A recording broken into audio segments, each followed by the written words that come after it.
사도행전은 AD 61년에서 63년 그 사이에 하나님께서 쓰게 하신 서신 가운데 하나입니다. 이 사도행전의 내용은 예수님이 십자가에서 우리를 위해서 죽으시고 부활하셨다.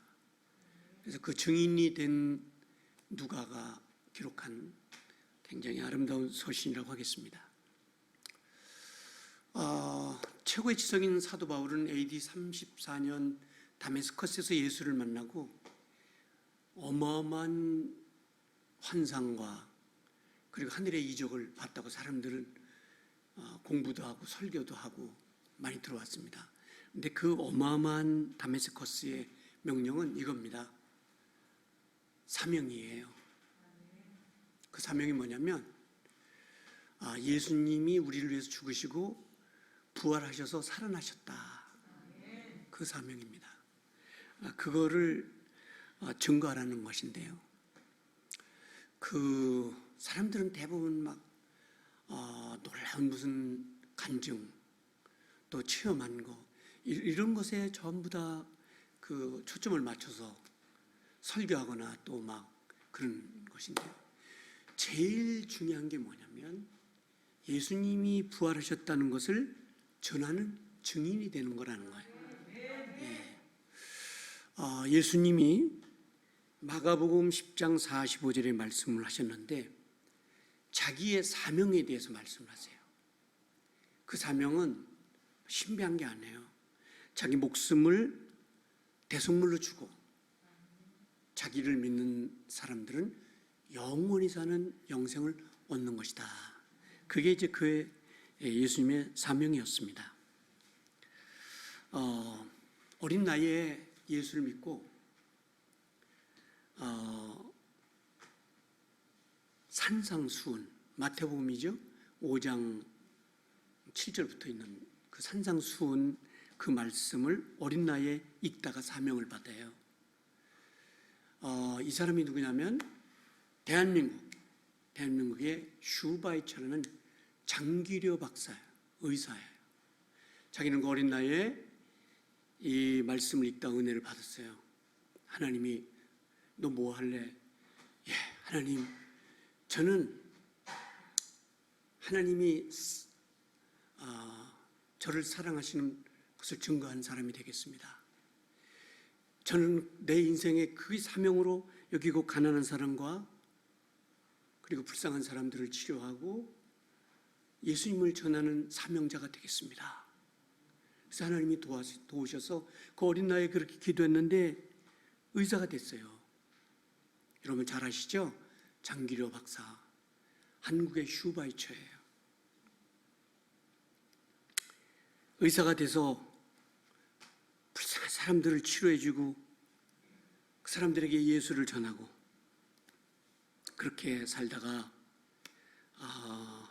1979년에 세계 사람들이 부러워하는 막사이상을 타고 그 대학병원의 원장이 집 한 채 없이 다 가난한 사람들 평생 돕다가 그 병원의 원장이 집 한 채 없이 병원 옥상에서 조그만 방에 살다가 1995년 그렇게 추운 겨울 12월 세상을 떠났죠. 그의 사명은 뭐냐면 오늘 사도행전에 있는 말씀처럼 예수를 전하는 일과 예수님의 사랑을 전하는 것이었어요. 그렇게 추운 겨울 세상을 떠났는데요. 한 번은 병원에 입원 환자가 입원을 하고 병원장실을 찾아와서 원장님, 저는 돈이 없습니다. 전 농사일하는 사람들이 이렇게 아파서 병원에 왔는데 병원비가 없습니다. 그래요. 그래서 그 원장이 조그만 돈을 손에 쥐어주니까 막 그 농부가 주체할 수 없는 울음을 터뜨리면서 고맙습니다. 선생님, 농사일도 바쁠 텐데 제가 병원 문을 몰래 열어놓을 테니까 밤중에 그리로 가시면 됩니다. 그래서 오진행이 병원 문을 열고 도망갔어. 밤에. 그 다음날 난리가 났습니다. 106호 환장이 없어졌다. 병원이 뭐 발칵 뒤집어졌는데, 그때 이 장 박사가 웃으면서 하는 말이, 농사일이 바쁘다 그래서 제가 문 열어줬습니다. 그렇게 예수를 전하는 사명을 가졌다고 합니다. 이 장기려 박사의 신앙을 보면서 예수님 많이 닮은 그런 것을 실천하는 하나님의 사람이었다고 생각을 하게 됐고요. 하루는 이 장 원장이 병원 문을 근무하고 나서는데 나이가 많은 거지가 장 박사의 손을 붙잡았습니다.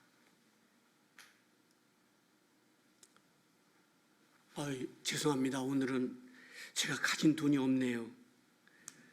그랬더니 거지가 실망하여 손을 놨는데 몇 걸음 가더니 다시 돌아와서 제가 이거 드릴게요.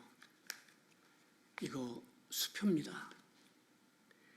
이런 종이를 주면 제가 돈을 주셔야지. 이런 종이장을 주면 그거 내일 은행에 가시면 돈을 줄 거예요. 손에 꼭 쥐어줬는데 사실 그 수표가 그 원장님의 한 달 생활비를 받은 거예요. 그런데 그 이튿날 은행에서 전화가 왔습니다. 박사님, 수표를 어떤 거지가 가져왔습니다. 잃어버리신 거죠? 아닙니다. 제가 줬습니다. 그랬더니 그 은행원이 깜짝 놀라면서 예수님 전하고 사랑을 베푸는 건 뭐 다 소문이 나서 알지만 이렇게까지야 정말 몰랐습니다 하고 전화를 끊었는데 그 액수는 장 박사 거지 은행원만 아는 돈이었을 거다. 그런 얘기를 하면서 예수님에게 받은 그 감격과 구원을 전한 증인. 이게 한국의 휴바이처 장기려 박사 얘기를 좀 나눴습니다. 여러분, 예수님의 제자들 있지 않습니까? 이 제자들을 보면서 제가 많은 회개도 하고 눈물을 흘렸어요. 사람들은 직분을 감당하고 목회자가 되고 하는 것을 영광스럽게 생각을 하지만은 사실은 그 사명이라는 게 엄청난 거예요. 베세드의 아들 야고보는 예수님을 전하는 사명을 얻고 목이 잘려 세상을 떠났습니다. 그게 그의 사명이에요. 베드로는 로마에서 소아시아죠. 로마에서 십자가형으로 그 사명을 감당하다가 세상을 떠났고요. 예수님 전하다가 마태는 에티오피아에서 예수님 증인으로 예수님 부활을 증거하다가 말뚝에 처박혀 목이 잘려 사명을 감당하고. 자, 오늘을 사는 우리들은 하나님의 부름을 받을 때 장로로 취임을 했대, 목사가 됐대, 그런 빛나는 얘기를 많이 하지만 그 사명자들의 장기려 박사나 예수님의 제자들 얘기는 한 번도 하는 사람 못 봤어요. 여러분은 현장에서 어떤 삶을 살고 계십니까? 야고보는 예루살렘에서 성전 꼭대기에 끌고 올라가서 유대인들이 내던졌는데 거기서 죽지 않고 살아나니까 돌로 머리를 쳐서 죽었다고 합니다. 그때 외친 말이 뭐냐면 나는 예수를 전하러 온 사람이다. 이렇게 말했다고 하는 거예요. 마띠아는 터키에서 십자가에 못 박혀 죽고 베드로 형제 안드레는 그리스에서 십자가형으로 예수를 전하는 사명을 감당하고 세상을 떠났고요. 바데오는 페르시아 지역에서 십자가형으로, 바돌로에는 아르미니아에서 그 악한 사람들이 몸뚱이 가죽을 벗겼다 그래요. 칼로 잘라서. 예수님을 증거하다가 죽은 사람들이에요. 도마는 인도에서 창으로 십자가형에 죽고, 빌립은 터키에서 순교당했고, 시몬은 영국에서 매 맞아 죽고. 자, 이 화려했던 예수님의 제자들의 마지막 사명을 감당한 모습을 생각하게 됐습니다. 그렇게 주님을 사랑하던 예수님의 제자 요한은 끓는 물에 넣어서 집어넣었더니 안 죽으니까 끌어내서 반모섬으로 유배시킨 거잖아요. 왜 그랬느냐? 예수가 살아계시다. 여러분, 아놀드 토인비가 얘기한 것처럼 인류의 역사는 역시 답이 하나밖에 없어요. 예수밖에 구원이 없는 거예요. 여러분, 예수님 만났습니까? 그럼 증인이 되주셔야지. 교회의 짐과 크리스찬의 공동체의 말썽꾸리가 되는 게 아니라 증인으로 사셔야지. 예수님의. 예수 믿고 잘 먹고 잘 살자는 거 아니에요. 제가 예수 믿고 목회자가 돼서 잘 살자고 목회자가 된 게 아니에요. 이거 안 하면 더 잘 살 수 있어요. 예수를 증거하는 삶. 왜 교회는 사명자들이 얘기를 안 하는지. 예수 믿으면 잘 되고 좋은 데 취직하고 큰 병에는 얻는다는 설교를 엄청나게 쏟아지면서 왜 이런 예수님의 제자들의 얘기는 안 하는지, 그들이 어떻게 하나님 나라를 증거하고 증인이 됐는지를 얘기하는 사람은 많지 않은 세대에서 나는 우리 교회가 적지만 예수님의 증인이 되기를 소원합니다. 답이 하나밖에 없어요. 인류가 다시 바뀌고 예수님이 오지 않는다고 해도 답은 하나예요. 예수님이 우리를 위하여 십자가에 죽으시고 그분을 믿지 않으면 구원을 얻을 수 없어요. 그것 때문에 오늘 여기에 교회가 세워진 거고, 목사가 있는 거고, 권사님이 계신 거고, 직분자들이 이 사명을 감당하는 거예요. 어제 제가 출장 가면 항상 새벽에 차 대고 공항 실어주고 그 피곤한 공무원 생활하면서 공항에서 데려오고 하는데, 어제 우리 시에서 가장 큰 상을 받았어요.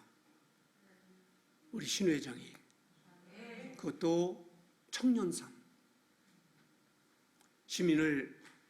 어려운 시민을 돕고 불쌍히 여기는 그런 마음 갖고 일하는 정직한 사람들에게 주는 아무나 탈 수 없는 상이에요. 그 상을 받으면서 제가 놀라운 얘기를 놀라운 돌발적인 상황이 벌어졌어요. 그 대회에 방송국 아나운서가 사회를 보고 하는 거기에 어떤 일이 일어났냐면 거기서 찬송을 불러버렸어요. 그거 있을 수 없는 일이에요. 예수 믿는 사람들은 갑자기 눈물이 쏟아졌어요. 거기서 찬양을 불렀어요. 주 하나님 지으신 모든 세계, 이 증인으로 내가 예수 믿는 사람입니다. 이걸 증거하려고 했겠죠. 여러분 어떻습니까? 거기 정치인, 광명에는 모든 정치인들이 모이고 세상 사람들이 모인 거기 나와서 찬양을 불러.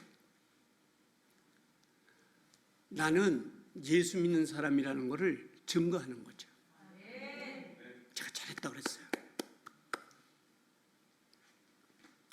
오늘 첫째, 신앙인은 사명자입니다. 교회에서 은혜 받고 하나님 만나고 하나님의 주권을 세상에 전달하는 사람이에요. 교회는 뭐냐면 세상의 전달체계인 거예요. 하나님의 주권과 살아계신 하나님을 만나고 이거를 세상에 전하는 사람들이 바로 크리스찬들인 거예요. 교회 안에 머무는 게 아니에요. 예수님의 정신이 사회로 물들어 전달하는 사람들이 우리인 거예요. 어떤 사람들은 막 제가 이게 나쁘다는 게 아니에요. 세미나 쫓아다녀요. 거기서 뭐 새로운 거 배웠다고 자랑해요. 이게 그게 나쁘다는 건 아니죠. 그다음에 시간 되면 기도원 가요. 신비한 거 듣고 기도원 다니고. 여러분, 사실은 예수님이 원하는 그런 거 아니에요. 여러분이 만난 예수를 전하는 거예요. 여러분 예수 믿은 지가 몇 년 됐습니까? 여기 구원받은 사람 있어요? 여러분 손으로? 예수님은 눈물을 흘리실 거라고. 눈물을. 여러분 예수 믿고 이 교회 다니는 지가 몇 년 됐어요? 구원 받은 사람이 어디 있습니까?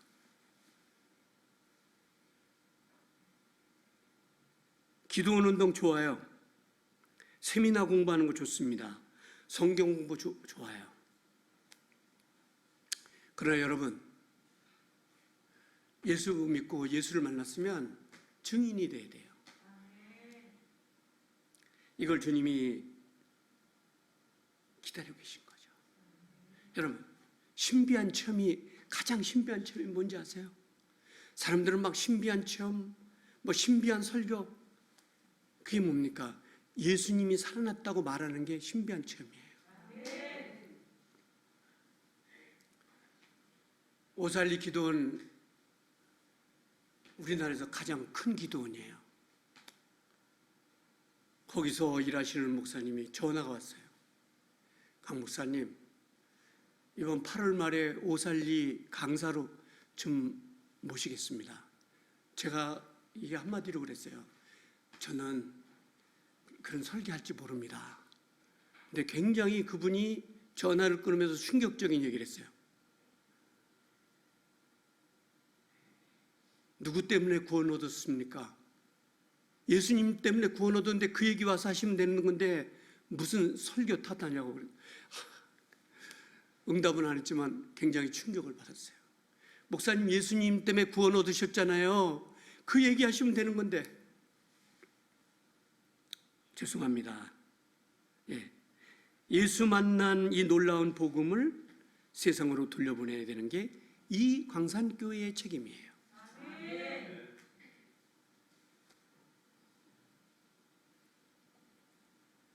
하나님이 살아계세요. 그래서 하나님이 어느 날 이사야에게 43장 10절에 하나님이 이사야에게 이런 말씀하셔요. 너 나의 증인이 돼줄래? 이거예요. 여러분, 목사 안수를 왜 받습니까? 그냥 신분증 얻으려는 게 아니에요. 하나님이 목사 안수를 줬을 때 부탁한 게 있어요. 권사로 임직했을 때 부탁한 게 있어요. 제가 이번에 주풍교회 권사 24명 권사 임직식, 장로 임직식에 축사를 갔어요.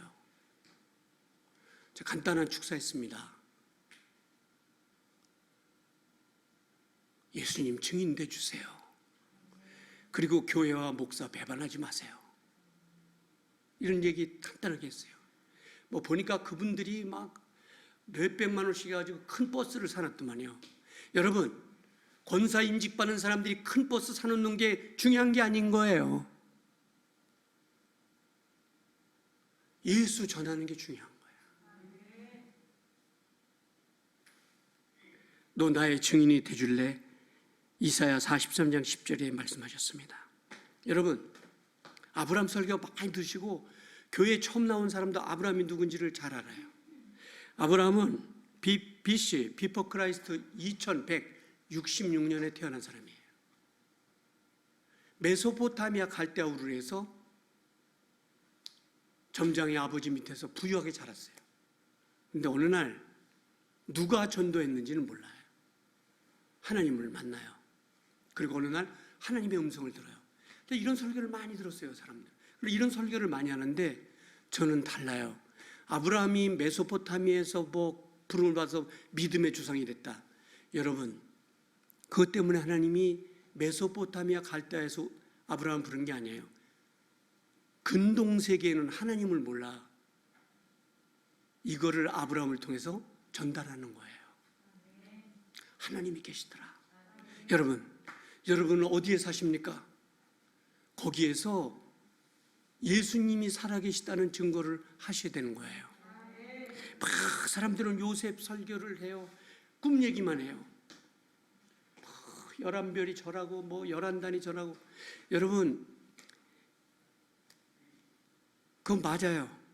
요셉을 부르는 이유가 있어요. 요셉은 BC 1815년 태어난 사람이에요. 하나님께서 요셉을 왜 불러서 애굽으로 보내냐면요, 애굽은 귀신 문화예요. 거기 가서 전능하신 하나님이 있다는 증인으로 부르신 거예요.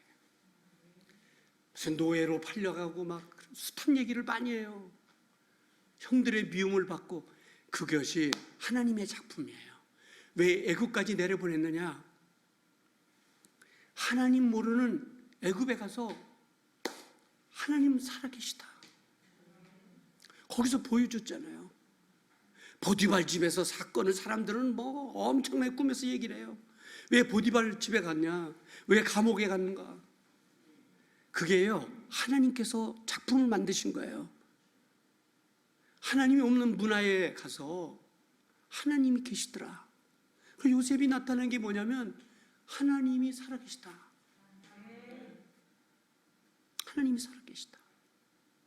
여러분, 크리스찬들의 미션이 뭐냐면 하나님을 전하는 것이에요. 기도원 운동, 성경 공부를 잘못했다는 게 아니에요. 여러분, 하나님 만났으면 하나님을 전하는 것이죠. 이것을 주님이 오늘 아침에 말씀하시는 거예요. 두 번째 뭐냐면 걱정하지 말라는 거예요. 예수 믿는 사람들에게 하나님은 능력을 주신다고 약속하셨어요. 그걸 어디 말씀하셨냐면 마태복음 6장 25절과 26절에 했어요. 야, 너 왜 이렇게 근심이 많냐? 너 이렇게 걱정이 많아? 저는 이 말씀을 보고 새벽 기도 때 나와서 한바퀴 이 건물을 돌면서 새들을 보는데 새들이 노래하고, 그 새들이 노래해요. 근데 한국 사람들은 노래한다 하지 않고 운다고 그러잖아요. 제가 볼 때 우는 게 아니고 노래하는 거예요. 예, 하루를 시작하면서. 그런데 그런 새들도 주님이 다 입히시고 먹이신다고 그랬어요. 하물며 너일까 보냐, 이거예요. 걱정하지 말고 내 증인의 삶을 살면 내가 너를 도와줄게. 빌립보서 4장 13절에도 주님 말씀하시기를 내가 능력을 줄 테니까 걱정하지 말고 증인의 삶을 살아라, 이렇게 약속하시는 거예요.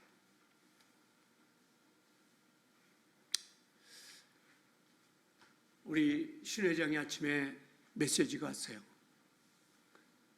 목사님 감사합니다. 기도 덕분에 제가 이런 큰 상을 얻었어요. 앞으로도 더 주님을 위해서 그런 증인의 삶을 살겠습니다. 그래서 제가 칭찬했어요. 노래 잘했다. 거기서 있을 수 없는 일이에요. 아나운서가 그 마이크를 껐다 그러잖아요.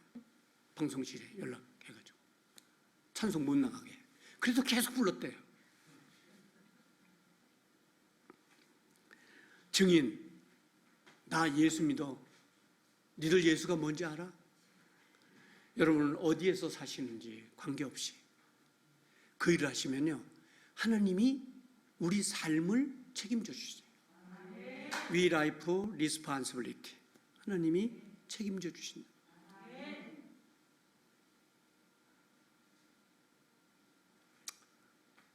사람들 모인 곳에서 식사 기도하기가 부끄럽습니까?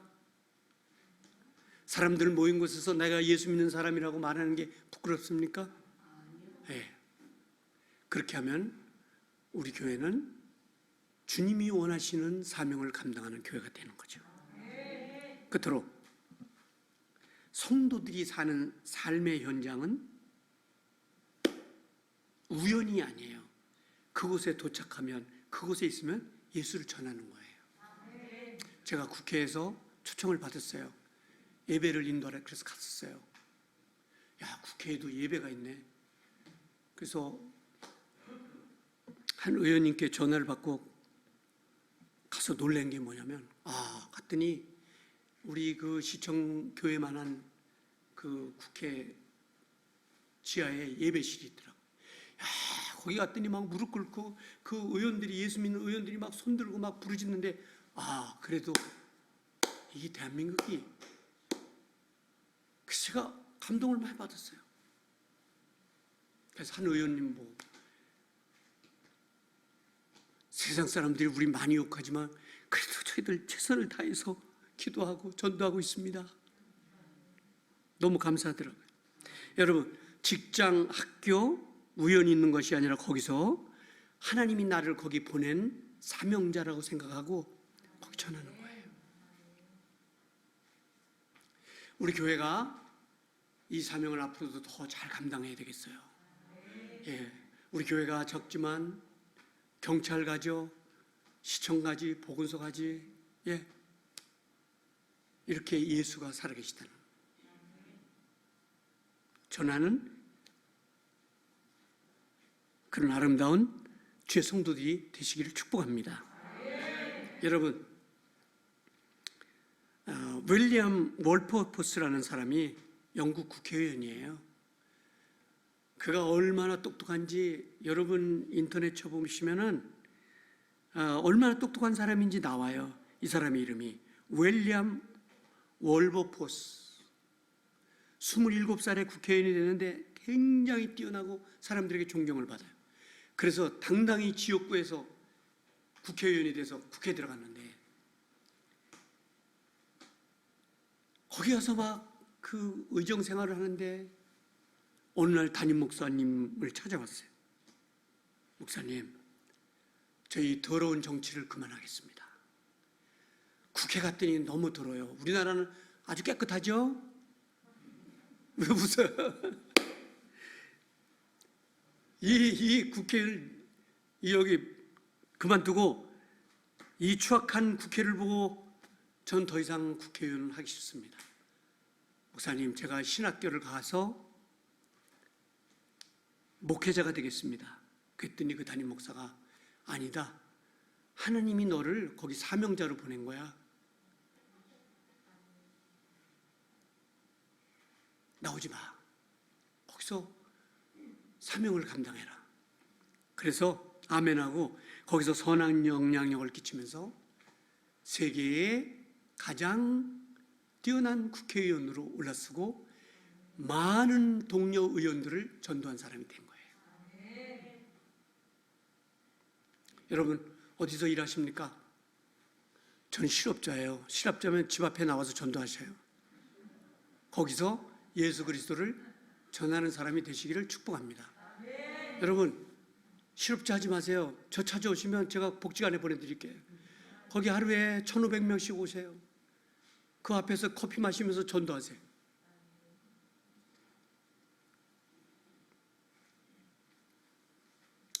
제가 얼마 전에 잘 그런 거 안 하는데 우리 이사장하고 직원들 다 집합시켰어요.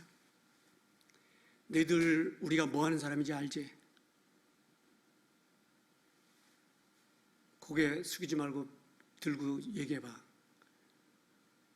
그럼 너희들도 여기서 뭘 해야 되겠어?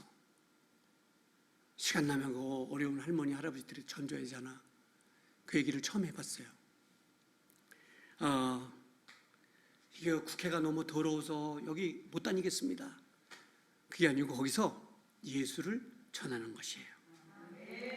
CCC를 만든 빌 브라이트, 여러분 잘 아시죠?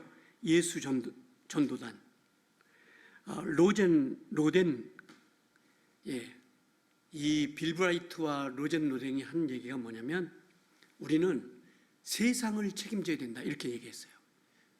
예수 전도단 대단한 열심을 갖고 예수 전하는데 이분들이 7대 영역을 결정했어요. 어떤 결정했냐면 종교, 가정, 교육, 현장, 정치, 미디어, 예술, 경제, 여기에 가서 때를 얻든지 못 얻든지 전도해라. 여러분, 한국 교인들이 조금 깨어나야 되는 게, 한국 교인들이 왜 그렇게 많은 사람들이 이단에 넘어지느냐. 여러분, 우리 한국에 제가 몇 주 전에도 얘기했지만 재림주 31명을 만들어 놓은 게 한국 교회의 잘못된 교인들이 회개해야 되는 거예요. 그 사람들이 새로운 신자 전도한 거 아니에요. 이 교회 다니는 사람들, 잘못 믿고 있는 사람들을 데려간 거예요. 어떻게 데려갔냐? 신비한 얘기로. 신비한 얘기하거든. 그래서 한국 교인들 조금 기도한다는 사람들이 모이기만 하면 꿈꾼 얘기예요. 우리 교회는 참 감사한 게 꿈꾼 얘기는 안 해. 담임 목사 흉은 무는지 모르지만 꿈꾼 얘기는 안 해. 그래가지고 막 신비한 얘기예요.